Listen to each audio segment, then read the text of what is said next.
That's bad.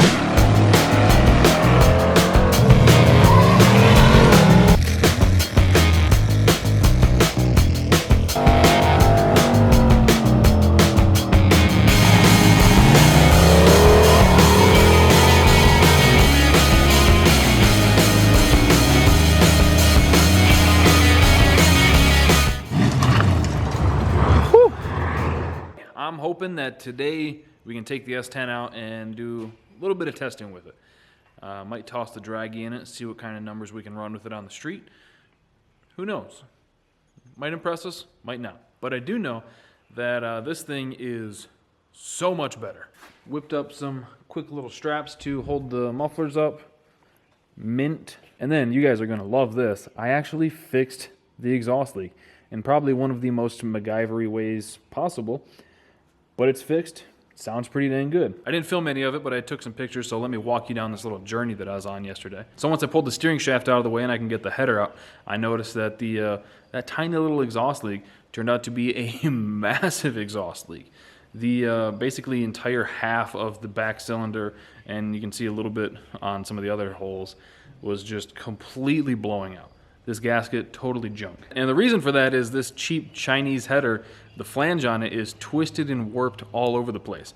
It doesn't know which way it needs to face, so it's facing every direction it can. So probably the most correct way to fix this would be cut the flange off, get it all flat and straight and everything, and re-weld it back on. Not happening. So what I decided to do is bust out old Trusty over here, and where there was low spots in the flange, I just filled it in with weld. And then I took the flap disc and I machined it perfectly flat. I'm talking within 1/1000th of an inch. Like, that thing is money. And then I just took a fresh exhaust gasket, completely dipped it in some ultra copper, and here we are. You can see some of the splooge sticking out, but she's sealed up. So if you want to hear this thing without an exhaust leak, you need to give me a hell yeah. There we go.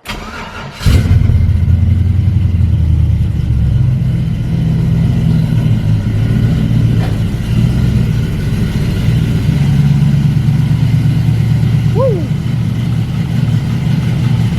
Oh yeah.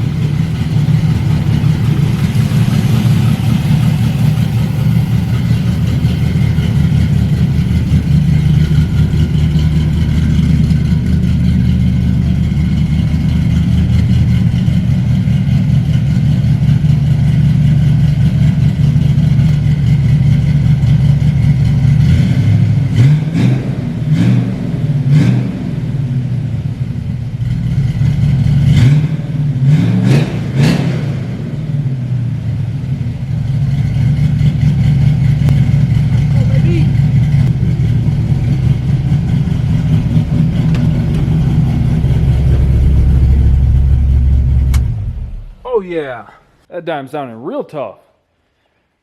This thing's gonna have a title shot at WrestleMania coming up. Let's go. But there's a few more things left to do to it. Obviously, well, not obvious to you guys. I've got to top off the radiator from when I redid all that. And then I've got to pull this fuel rail off so I can reseal up an injector. Got some fresh O-rings there. Whew, you can smell that fuel. Turned it off just in time. I did a few other little... Oh, did you guys hear it dripping on the exhaust? It sounds damn good, though. I'm very happy with how it sounds. Those mufflers, money. I did a few other little comfort things. Like, for instance, while I had everything apart, I put the steering shaft in the press as well to kind of squish the sleeve down a little bit. So, the steering wheel doesn't move nearly as much now. It used to go like that. And now, even just this little bit is turning the tires. And speaking of the steering wheel, you'll notice the tires are pointing mostly straight in the forward direction. And so is the steering wheel. This thing used to be like that going forward. So, fingers crossed that it's pretty dang close. I also tried to move the steering column over a little bit. And, I don't know, we might have got a little bit more room.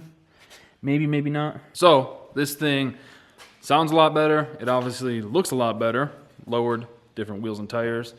It's definitely looking the part of a 12-second truck, perhaps. I just have a few things left to do before we can hopefully find out. And like I said, I'm going to start off with just taking it down the road. No sense in spending $100 for fuel and tech cards, stuff like that, when I can just run it up and down the road real quick just to test it out. And, you know, I think that if we toss a draggy in this thing and it runs, if it'll do a 1290 on the street with a draggy, then we're calling it a success. I think that's fair. Like literal junk stock suspension. No Caltrax, no 9010 shocks, anything like that. Like the back has air shocks and the front has like Gabriel Ultras or whatever they are. Literal stock stuff. We're just basically going to be hoping for enough mile an hour to carry us to a 12 at that point. I think it can do it.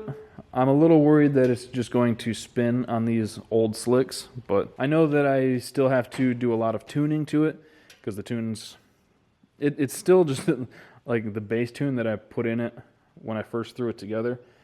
Now that I've got the exhaust leaks fixed, I can actually get hopefully proper O2 readings and actually get a little bit closer tune in it.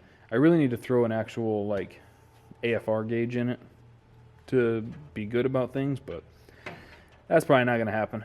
So I'm going to start throwing the injector O-rings in it and topping off the radiator. And oh yeah, before I take it to the track, if and when I take it to the track, I need to put, they'll throw a fit about not having a drive shaft safety loop with slicks, and I need a coolant overflow thing. And because the battery's in the back, they'll probably want a battery cutoff switch. I mean, yes, all that stuff you should have, but come on, look at this thing. This ain't a race truck. This is a beater. So I'm gonna get to work before we start burning this truck down with all this fuel everywhere. All right, got it all back together. Looks like we are leak free. Let's go. Other side's still good. Yes, sir. Right on. If I do end up keeping this thing long enough to put either a turbo or the blower on it, I'll probably change a few things in the fuel system anyway. I know I'm going to have to change the injectors, obviously. These are still the stock truck ones. You know us. We're a Snake Eater family around here. We've run Snake Eater in the Fiero. I'll be running it in this. We got some in Jack. We had 2 different sets in the RX-7. John's Blazer, Sean's Malibu. God, we've run them in probably 8 cars now. The Firebird, the white, Betty White I had. Shit, Goldie Hawn. Probably close to double-digit cars now. And I've only ever had one issue, and Brad was real quick to fix it. So shout out to those guys. I will always support them because they've always supported me. If you guys want anything from their website, 10% off using code Snydertron, go check it out. So the only thing left to do before taking this thing down the road and romping on this thing a little bit is fill it up with some water.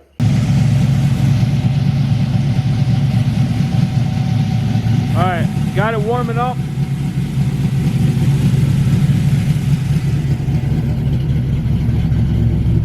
Letting it get up to temperature, and then we'll take it down the road.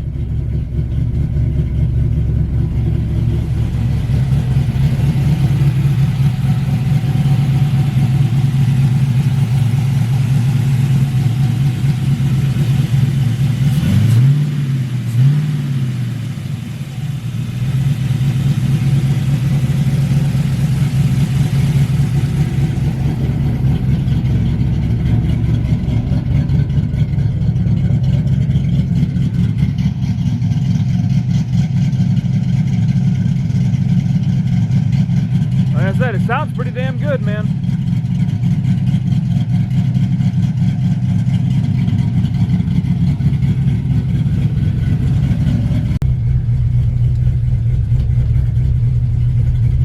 Well, we can see what this thing will foot brake to with this new converter.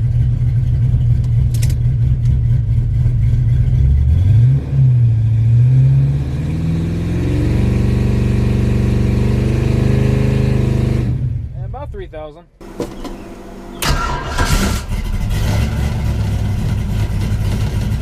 Alright, let's go!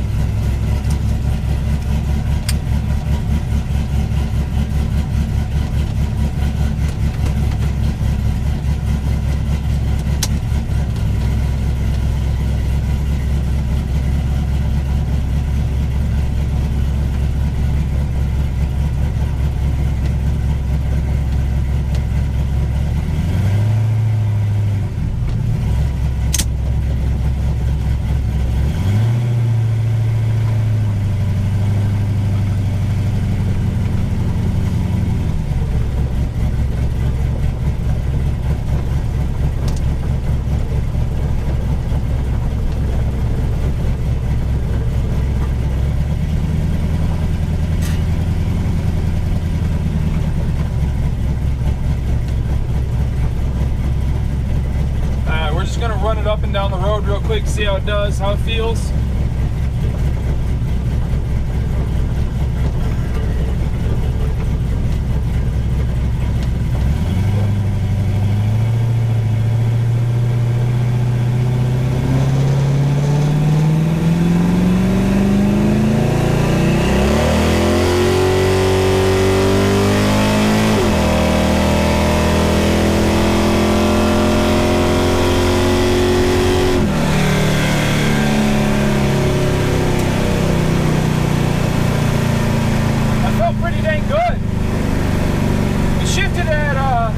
I think 6,300.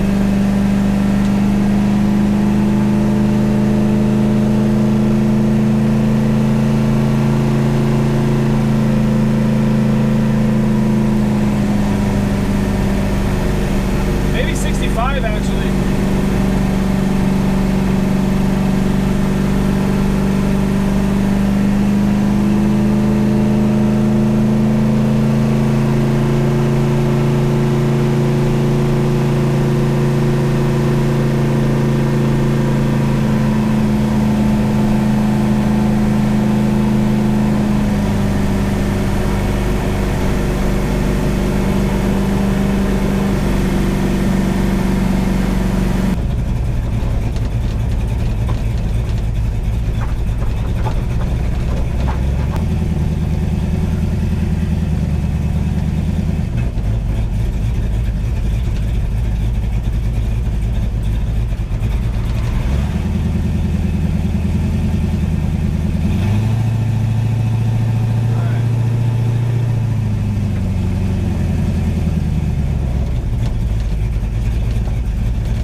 This thing is so much better than it was. Holy shit. That gear change completely changed the truck. Like before, it would struggle to get to 5,000 just because there was so much leverage that it had to overcome. And now I'm shifting at 6,600, no problem. I got the rev limiter set at 7,000. I think that's still pretty safe, even though these are like, what was it, $140 eBay cam and springs. This thing is sweet.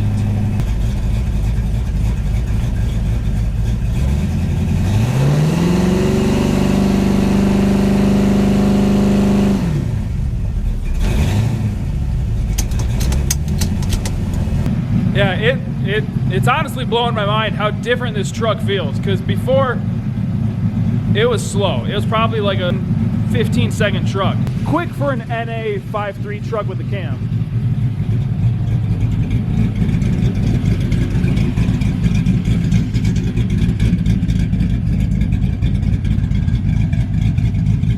But yeah, this thing is friggin' great. Holy moly.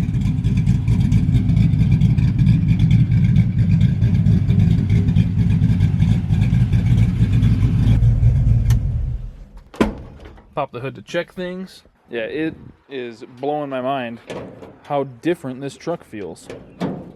Yeah, no fuel leaks, so we're all good there.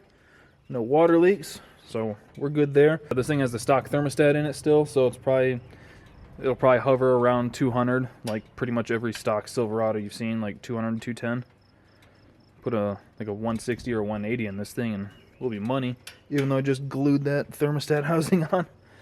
But dude, that is literally night and day. Literally night and day. And I'm able to foot brake it to about 3,000, which ain't too bad with this converter. It's supposed to be like a 35 to 3,800 stall, but when we put the 456 gears in it, I was worried that we took a bunch of load off the engine so it wouldn't flash it real high. But we're still getting 3,000 with a pretty soft foot brake. I think if we bleed the brakes and get that pedal real heavy, we might be able to get even like 32 or 3,300. I couldn't tell if it like hazed the tires at all when we took off. I didn't really hear anything.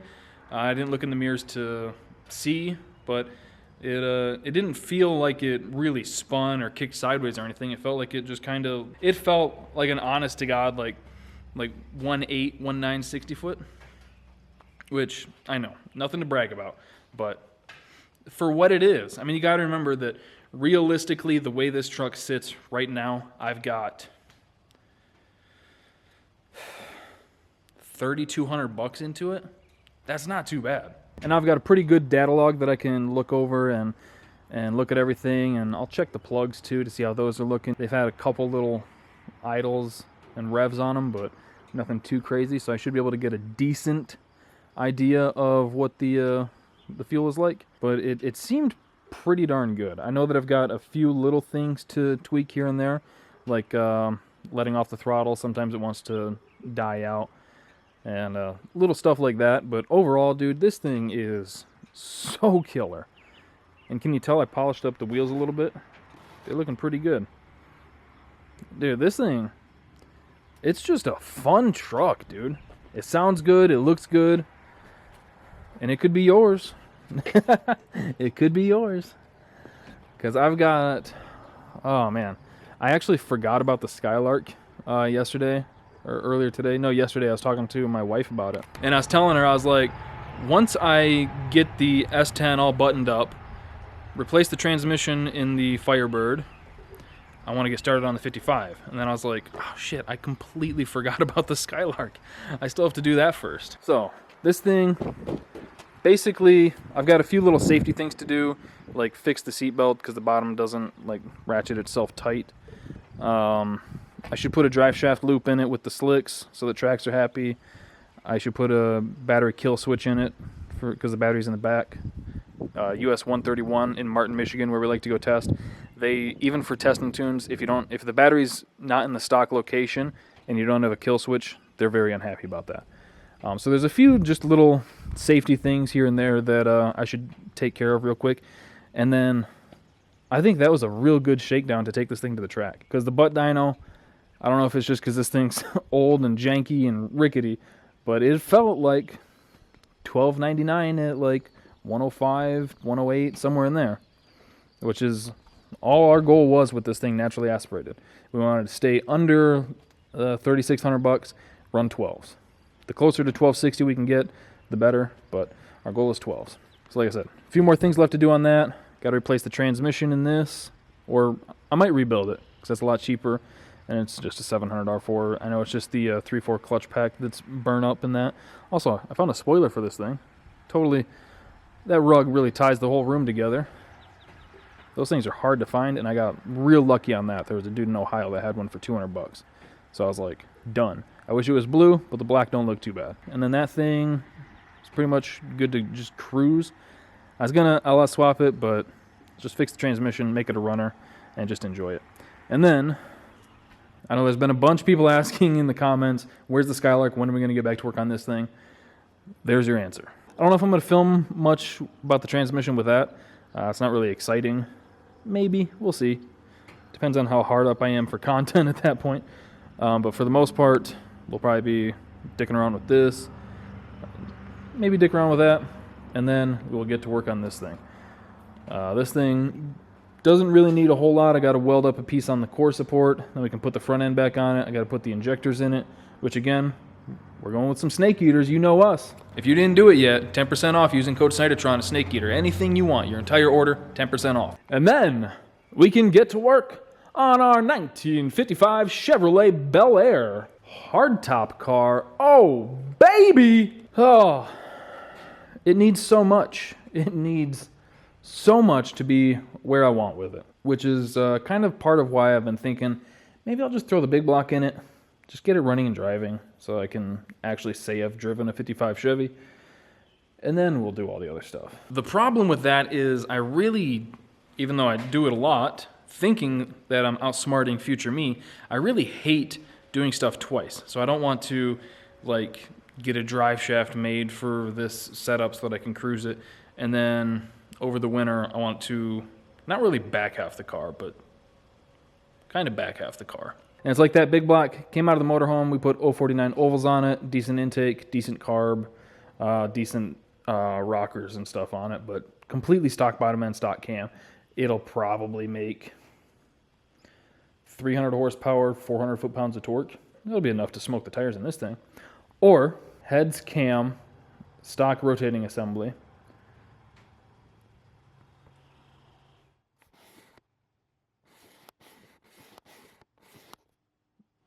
Yeah, too many things to think about. I just need to focus on finishing up everything else and then figure out exactly what it is I want to do with this car, which I already know what I want to do with it, and then start doing it. And then, yes, I know Fiero was neglected once again. Anyway, that's going to do it for today's video. Hope you guys enjoyed it. Thank you for watching. Thank you for subscribing, clicking that bell, and I'll see you guys next time.